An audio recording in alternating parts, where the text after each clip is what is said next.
Assalamualaikum warahmatullahi wabarakatuh. Wahai sahabat muslim yang beriman, selamat datang kembali di channel Amalan Akhirat. Allahumma salli ala Sayyidina Muhammad wa ala ali Sayyidina Muhammad. Rupanya bukan saja pahala yang bisa tetap diterima ganjarannya saat seseorang telah tiada. Ada dua dosa yang tetap mengalir meski telah meninggal dunia. Untuk itulah kita mesti berhati-hati jangan sampai perbuatan di dunia ini memasukkan kita ke dalam kategori orang yang tetap menerima dosa setelah meninggal. Selama ini kita hanya tahu bahwa ada beberapa amalan jariah yang pahalanya akan tetap dapat dirasakan oleh si pelaku amal walaupun sudah meninggal dunia. Namun ternyata itu pun akan berefek sama dengan pelaku dosa. Lalu apa saja dua dosa yang tetap mengalir meski telah meninggal dunia? Yang pertama, orang yang menjadi pelopor maksiat.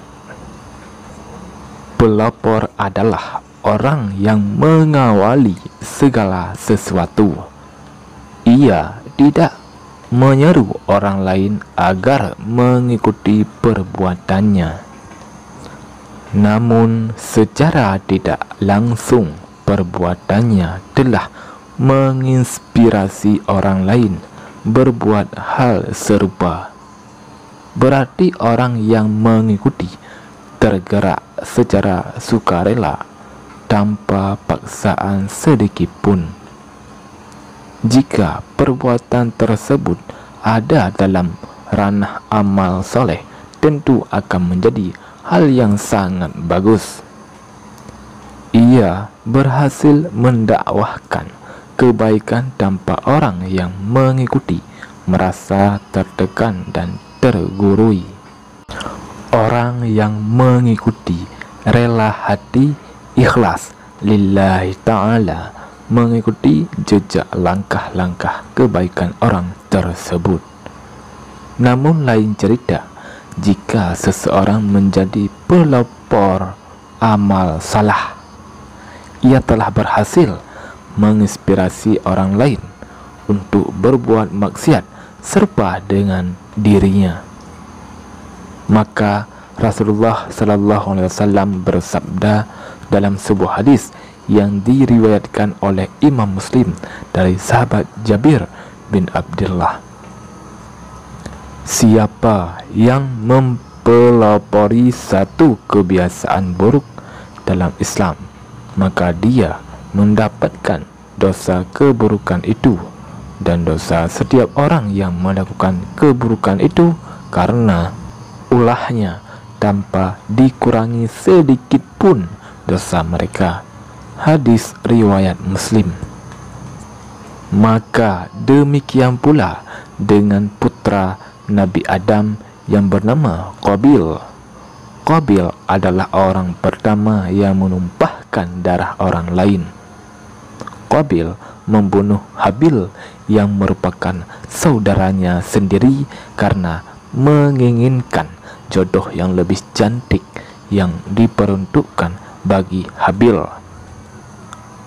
Rasulullah SAW bersabda, tidak ada satu jiwa yang terbunuh secara zalim melainkan anak Adam yang pertama kali membunuh akan mendapatkan dosa karena pertumpahan darah itu. Hadis riwayat Bukhari dan Muslim. Orang yang mengikuti berbuat dosa serupa bukan berarti tidak mendapatkan ganjaran dosa. Si pengikut tetap mendapatkan ganjaran dari dosa akibat perbuatannya. Namun, si pelapor akan memikul dosa keburukan yang diperbuat pengikutnya. Jika pengikut maksiat itu bukan hanya seorang, maka semakin berlipat-lipatlah dosa yang diterima si pelapor. Dosa yang membuatnya dilemparkan keras ke dalam neraka, ke dalam api yang menyala-nyala. Na'udzubillah min zalik. Yang kedua, orang yang mengajak atau memaksa orang lain berbuat salah. Kategori kedua ini berbeda halnya dengan pelapor. Kategori kedua ini selain dirinya berbuat maksiat, ia pun menyeru orang lain untuk berbuat hal serupa. Ajakannya bisa berupa seruan motivasi maupun berupa paksaan.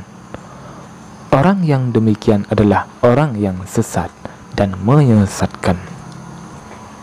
Allah Subhanahu wa ta'ala berfirman di dalam Al-Quran, mereka akan memikul dosa-dosanya dengan penuh pada hari kiamat, dan berikut dosa orang-orang yang mereka sesatkan, yang tidak mengetahui sedikit pun bahwa mereka disesatkan. Quran Surah An-Nahl ayat 25. Hadis bermakna serupa diterima dari Abu Hurairah radhiyallahu anhu. Rasulullah sallallahu alaihi wasallam bersabda, siapa yang mengajak pada kesesatan, dia mendapatkan dosa seperti dosa orang yang mengikutinya, tidak dikurangi sedikit pun. Hadis riwayat Ahmad dan Muslim.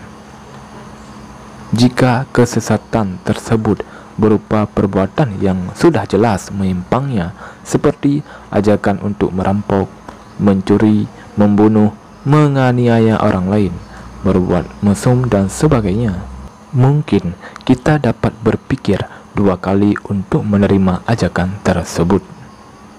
Kita tahu hal-hal tersebut akan berbuah penyesalan di akhirat kelak. Akan tetapi, jika kesesatan tersebut berupa ajakan untuk berbuat syirik yang dibungkus dengan dalil ibadah, biasanya banyak orang tergelincir ke dalamnya. Seperti penggalan ayat, mereka tidak mengetahui sedikit pun bahwa mereka tengah disesatkan.